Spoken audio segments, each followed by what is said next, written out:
Here in this time, the Reverend Gretchen Haley writes, we have an old story to tell, one that has been shared over and over for thousands of years, but still somehow it remains unheard, still radical and risky, breaking through into these days of darkness and cold, very cold, division and fear, interrupting the perpetual stories of violence and loss and feelings of powerlessness. Into the errors and errands of our everyday, Christmas arrives not only to comfort, but to awaken, to reassure, and also to stir us up as a new life, a life of peace and justice and courageous love. Wondering if we will yet be the ones who make room in our lives and in our world for the refugee, the poor, the plain and messy sweetness of a newborn baby. If we take the journey to Bethlehem, if we will be changed by the presence of a love that meets us where we are in the fields wherever we lay and calls us forth into a new journey, a braver and bolder life. Believing that it is not too late for strong and gentle people to win, for compassion and truth to have the final say, for the bright light of hope to shine through, even on the longest night. So welcome to Christmas Eve here at the Unitarian Church of Lincoln in 2022. We do this service a little bit differently every year. This year we have put together a more traditional lessons and carols service. Gretchen Haley writes that we tell the old story again and again in new ways every year. And there are a couple things that means. One is that it is repetitive. We use that same Gretchen Haley reading on Sunday. But that repetition allows us to enter into the story in new ways every time that we hear it. Maybe this year we're a shepherd. Maybe this year we are an angel. Maybe this year we're a goat across the street from the manger. It's also a night about family. So we begin by lighting a chalice. And for me, this is a family chalice that doesn't come out that often, but this is the right night to do it.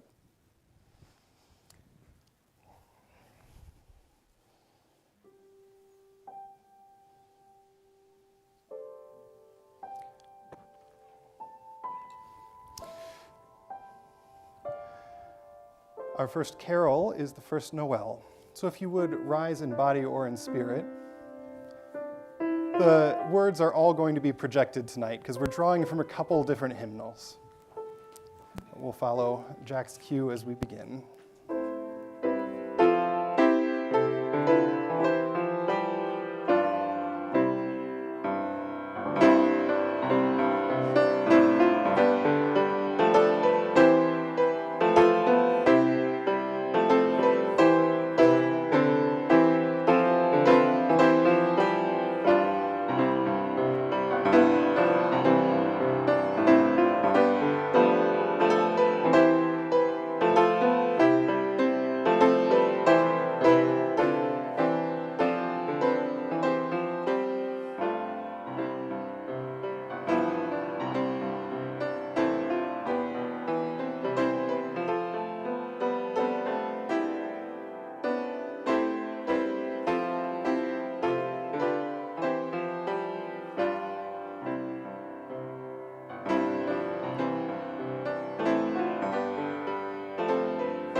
When God began, he had a microphone.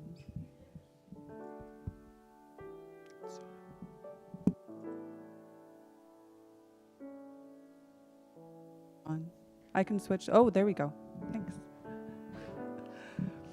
When God began to create the heavens and the earth was complete chaos, and darkness covered the face of the deep, while a wind from God swept over the face of the waters. And then God said, "Let there be light." And there was light. And God saw that the light was good, and God separated the light from the darkness. God called the light day, and the darkness he called night. And there was evening, and there was morning, the first day. If you would please rise in body or in spirit. Our next carol is in the bleak midwinter.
Blessed are the poor in spirit, for theirs is the kingdom of heaven.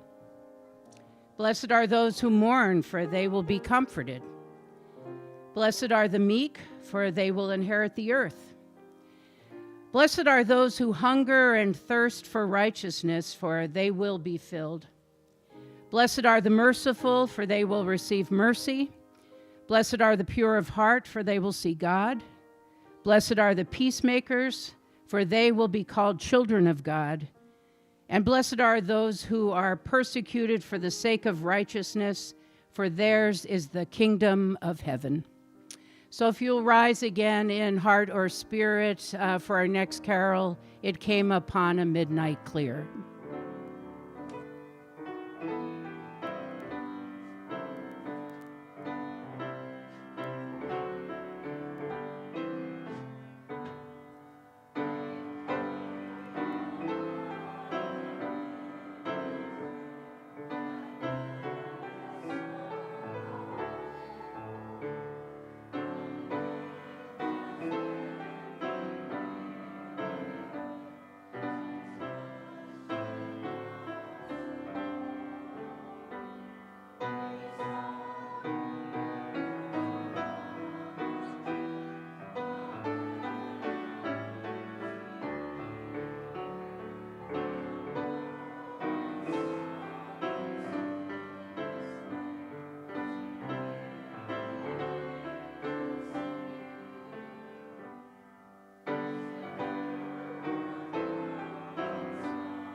A reading from the prophet Isaiah. The people who walked in darkness have seen a great light. Those who lived in a land of deep darkness, on them light has shined. For a child has been born to us, a son given to us. Authority rests on his shoulders, and he is named Wonderful Counselor, Mighty God, Everlasting Father, Prince of Peace. Great will be his authority, and there shall be endless peace for the throne of David and his kingdom. He will establish and uphold it with justice and with righteousness from this time onward and forevermore. The zeal of the Lord of hosts will do this. And the wolf shall lie down with the lamb, the leopard shall lie down with the kid, the calf and lion will feed together, and a little child shall lead them.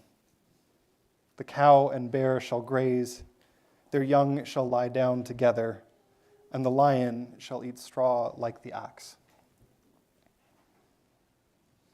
If you would, please rise in body or in spirit and join in singing Joy to the World.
And Mary said, "My soul magnifies the Lord, and my spirit rejoices in God my Savior. For he has looked with favor on the lowly state of a servant. Surely from now on, all generations will call me blessed, for the Mighty One has done great things for me, and holy is his name. Indeed, his mercy is for those who fear him from generation to generation. He has shown strength with his arm. He has scattered the proud in the imagination of their hearts. He has brought down the powerful from their thrones and lifted up the lowly. He has filled the hungry with good things and sent the rich away empty. He has come to the aid of his child Israel in remembrance of his mercy, according to the promise he made to our ancestors, to Abraham and to his descendants forever." Little did you know you were getting exercise at this service. If you would please stand in body or in spirit. Our next carol is Away in a Manger.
In those days, a decree went out from Caesar Augustus that all the world should be registered.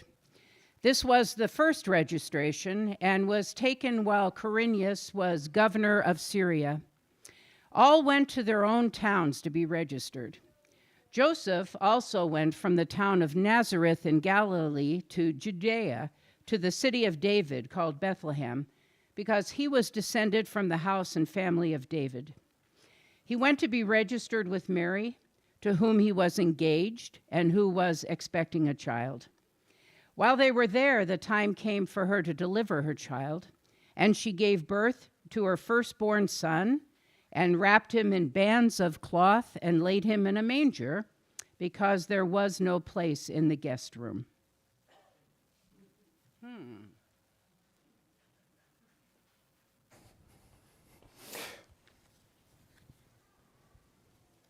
One of the ongoing things every Christmas is that the Bible was not written in English. These stories are in Greek, and they've been translated in different ways over many, many years. And so sometimes it's a guest room, sometimes it's an inn, sometimes it's a stable. And sometimes the word has come, and sometimes the Lord has come, and sometimes on services like this we pull hymn lyrics from Unitarian hymnals, Presbyterian hymnals, Methodist hymnals, and Episcopal hymnals. There's value in all of those stories. But however you tell it, one of the cornerstones of the story is this moment where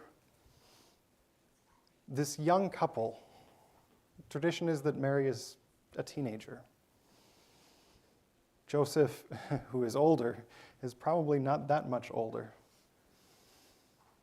have no place to lay their head, have no place in what must be a worrying moment in their lives. Mary's about to have a baby, and they're not even at home. They are over in Bethlehem trying to register for a census, trying to fill out the right paperwork so that they can do their taxes right.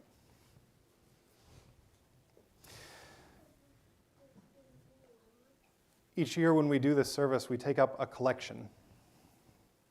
And it's an unusual collection. We only do it 3 times a year, sometimes 4. At this congregation, like most churches, there's a fund. It used to be called the Minister's Discretionary Fund, but we got rid of that. It's the church's discretionary fund. And it's the pot of money that we use for folks who need help. It's hard to talk about, it's hard to ask money for because we can't say a whole lot about what it does, right? There are reasons why where that money goes is confidential and who receives it is confidential and what it's for is confidential. And so it's a hard thing to talk about whenever we ask for money. It also doesn't live in the church's budget. It's funded solely by donations at Christmas Eve in the winter, flower communion in the spring, water communion in the fall.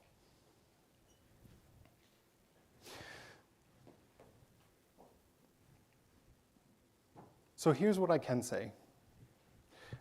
One of the deep joys of my life, and one of the true honors of my life, is getting to be on the receiving end of people that this congregation helps. Because we'll have somebody come to us not knowing what to do, and we in the office get to be the person that says, let us help. We're writing a check. It's here. Take it. And help is not always money, right? There's other ways to help, and there's lots of ways that the congregation supports each other. But for folks who are worried that their heat is going to go off in the midst of a winter storm, or who have lost a loved one and are trying to figure out how to pay for a plane ticket across the country to go to a funeral, or people who can't quite make rent this month, that help from this fund can affect lives 6 months down the road. And so the thing that's incredible for me is being in the office and hearing somebody knock on the door and come in and say, that time when the church helped 6 months ago, that turned my life around. That happens at least a couple times a year. I wish I could share those moments with the whole congregation. I wish we had all 300 people there in that moment. But instead, I'll just talk about it. That sometimes when there's no room at the inn, we can be the people that say, oh, well, go to this inn. We can help. As this next song plays, we're going to pass a plate and take up a collection for the church's discretionary fund. Anything you give will go into that. You can also give, if you're on the live stream, by texting UC Lincoln and the amount you wish to give to 73256. If you are here and don't have cash or a check, you can also give by texting UC Lincoln and the amount you wish to give to 73256.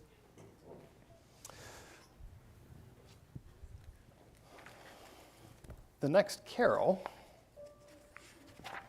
is Hark the Herald Angels Sing. There we go. Which, Chelsea, I actually wrote in my script as Hark the Herald Angels Sing, as in Herald the Angel.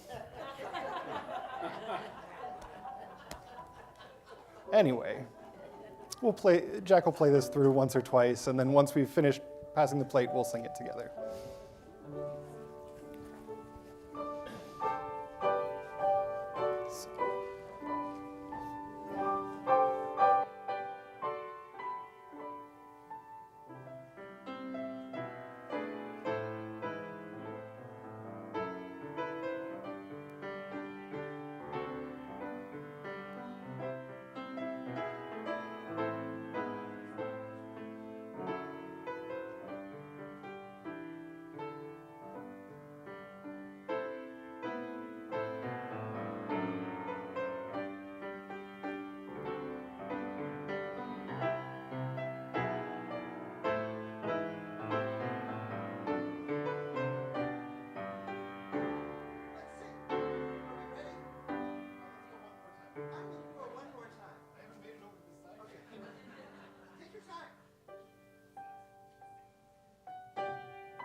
In the beginning was the Word, and the Word was with God, and the Word was God.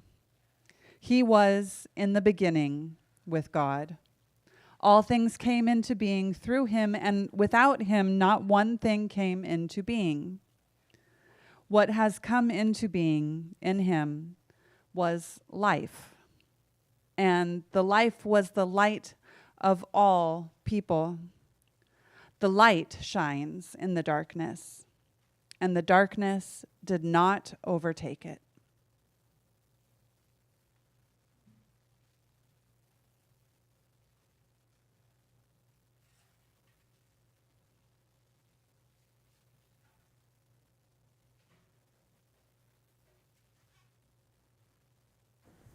In the beginning was the Word, and the Word was with God, and the Word was God. I've been a happy Unitarian for many years. This is my, 9th Christmas Eve working at a Unitarian church. More than that, going to a Unitarian church. And on most days, I would describe myself as an agnostic humanist.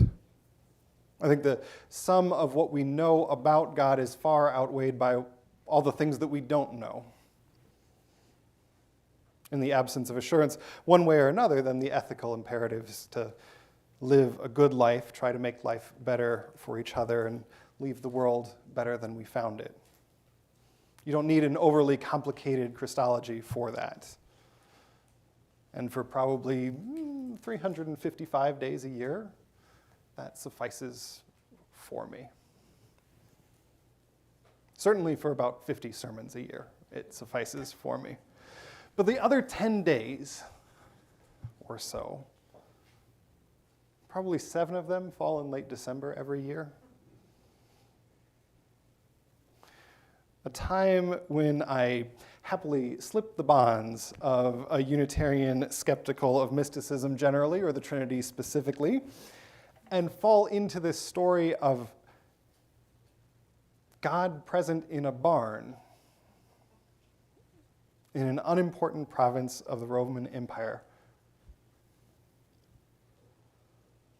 The story that from different perspectives either begins with Mary proclaiming that the mighty will be brought low, or a census, or a light shining in the darkness that the darkness cannot comprehend. It's a story that we enter into every year.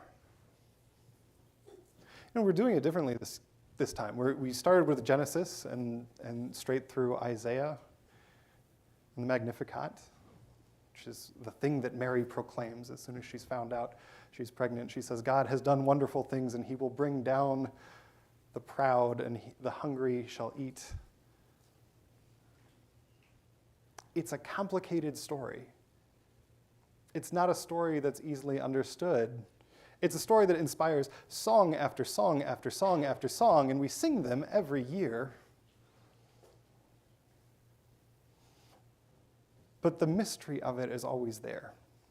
For as familiar as the story is, it still can surprise every year. We skipped right over this, but that piece from Luke,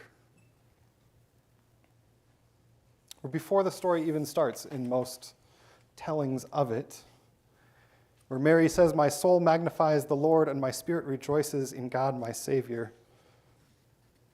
He has shown strength with his arm. He has scattered the proud in the imagination of their hearts." I will spend my whole life trying to figure out what exactly Mary is saying there. But I know that it says something about who we are as human beings and our relationship with the divine. It should be hard. Mysteries should be hard.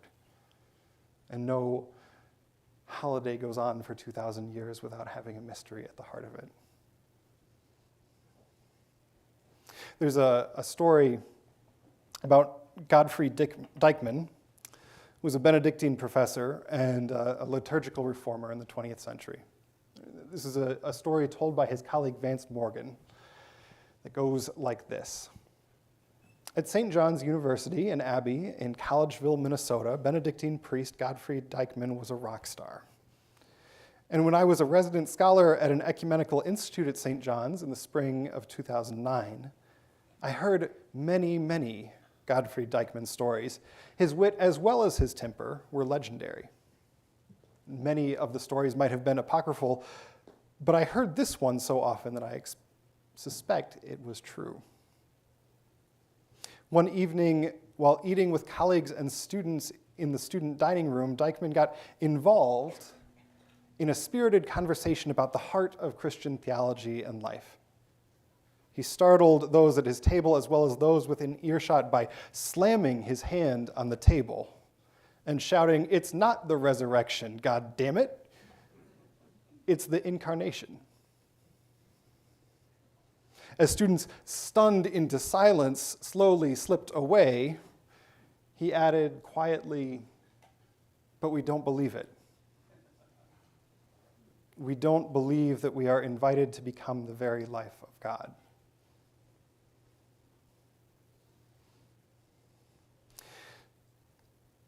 I remain a happy Unitarian. But there is a part of me, singing the carols as we tell this old, old story, that hears the magic and mystery in it every year. Easter is well and good. Christianity teaches through it that death is not the end, that sorrow is not the end of the story, and that's an important lesson to hear. "Where, O death, is thy sting," preaches pretty well. But Charles Wesley also wrote "Hark the Herald Angels Sing." We actually used the Charles Wesley lyrics rather than the ones in the Unitarian hymnal. The Unitarian hymnal does not talk about veiled in flesh the Godhead brings. Thank you for bearing with me on that. So there's power in the story. Denise Levertov put it this way: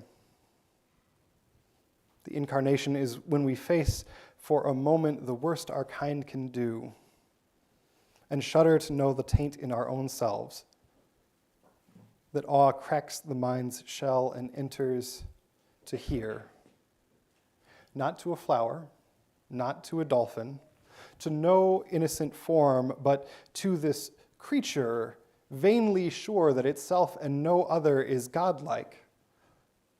Does God, out of compassion for our ugly failure to evolve, entrusts as guest, as brother, the Word."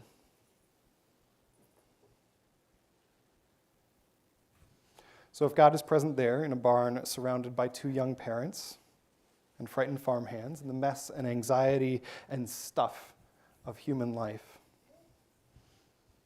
how might God show up in our lives? We don't believe it. We don't believe that we are invited to become the very life of God.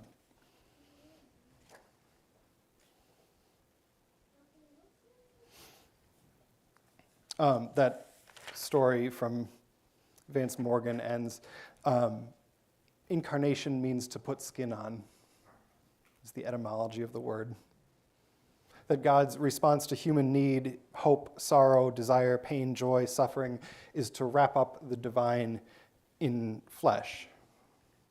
And so on a given day, in a given situation, that incarnated God might be you, it might be me.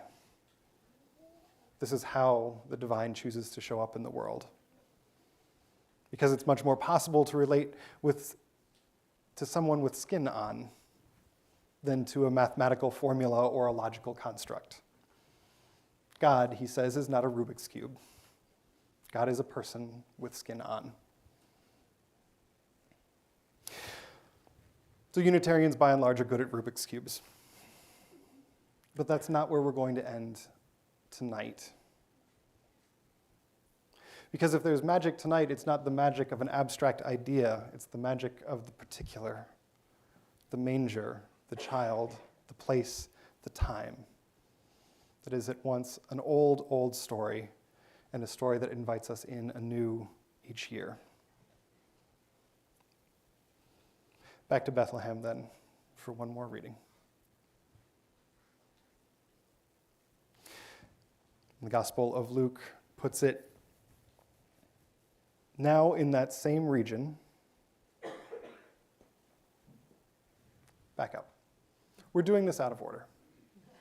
Usually, if you do a service of lessons and carols, you end with John. You end with, the Word was with God, and the darkness did not comprehend it.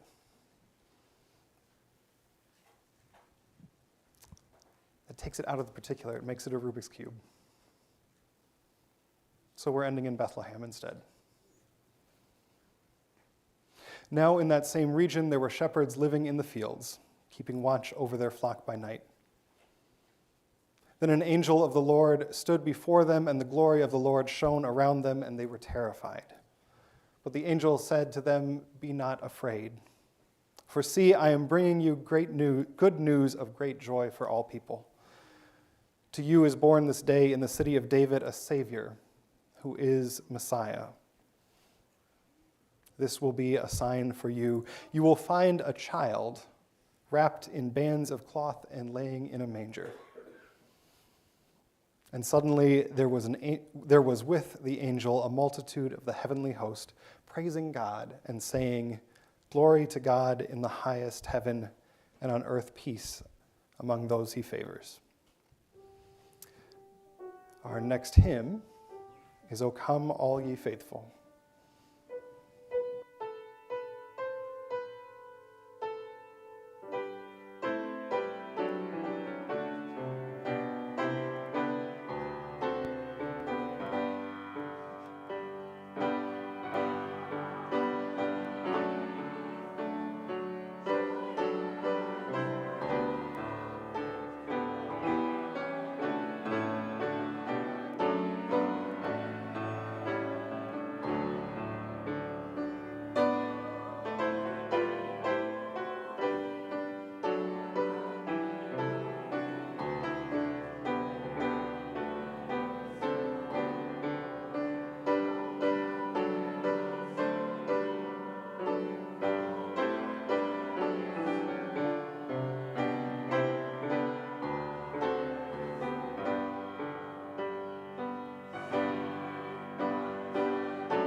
And Luke continues, "When the angels had left them and gone into heaven, The shepherds said to one another, "Let us go now to Bethlehem and see this thing that has taken place, which the Lord has made known to us." So they went with haste and found Mary and Joseph and the child lying in the manger.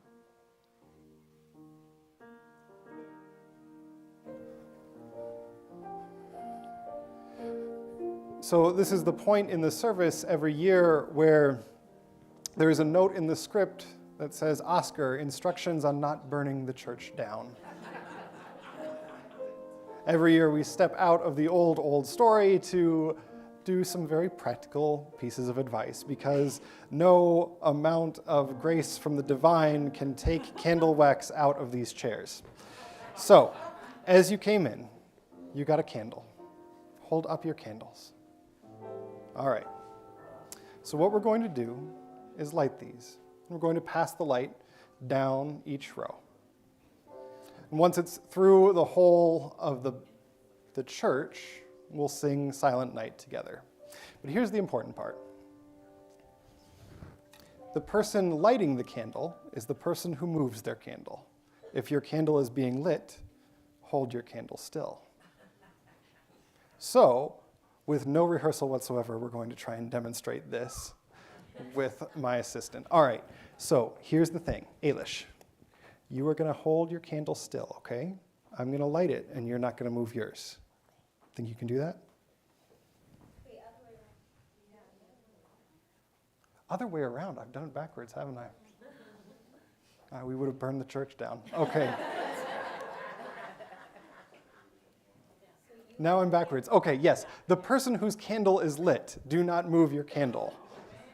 The person whose candle is not yet lit, move your candle to light it. There we go. All right, so.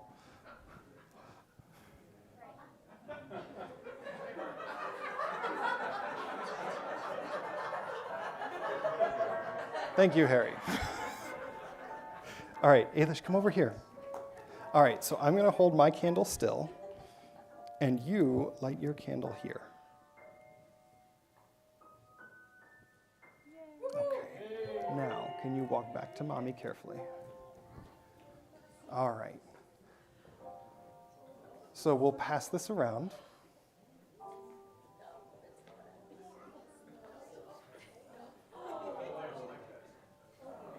Oh, okay, let me do this.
And as you leave, you can either blow out your candle or place it here in the chalices filled with sand.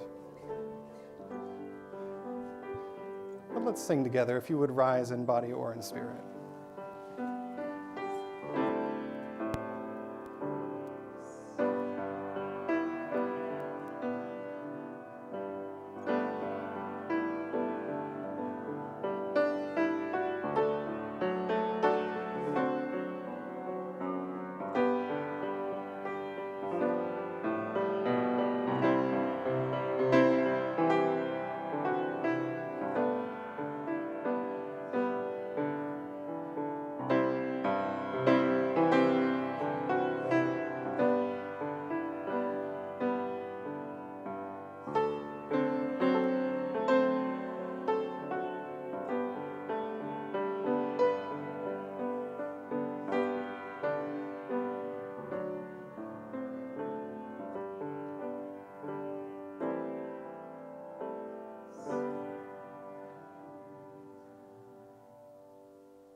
have the moment to extinguish yours on your way out in just one moment, but one last reading.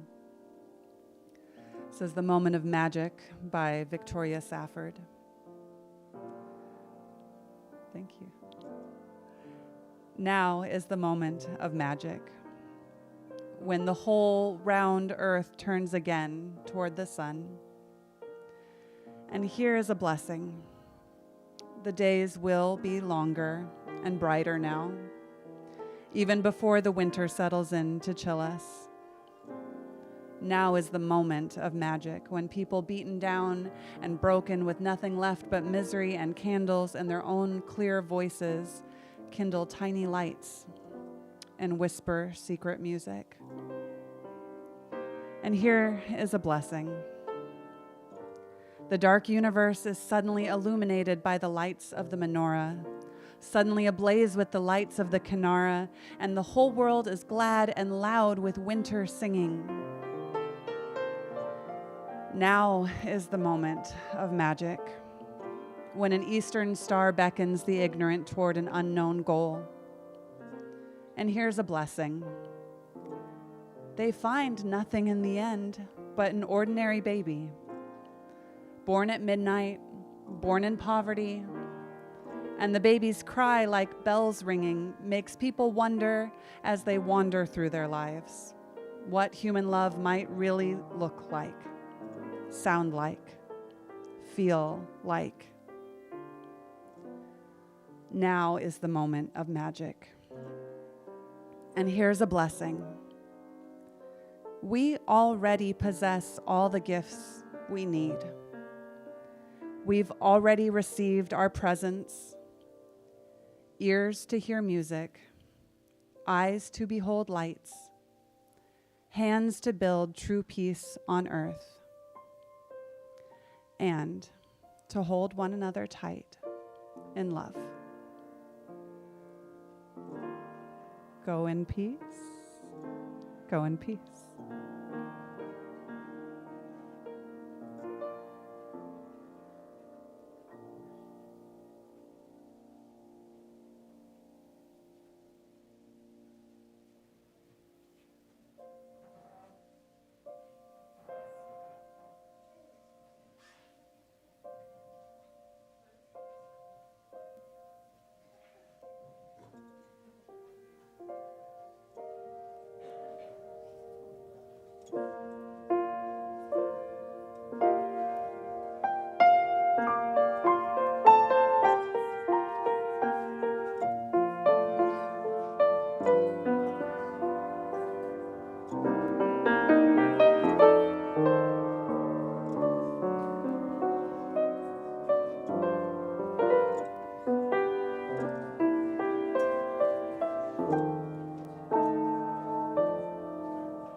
Lesson and carol service. I love it. Have you published this? Or shared it? Yeah, and actually the bones of it are from my friend Aaron Stockwell, who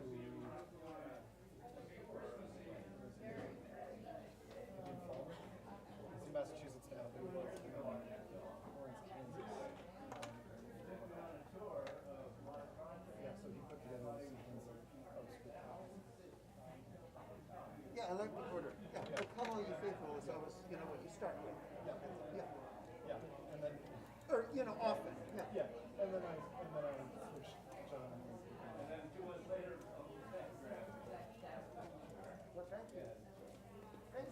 out.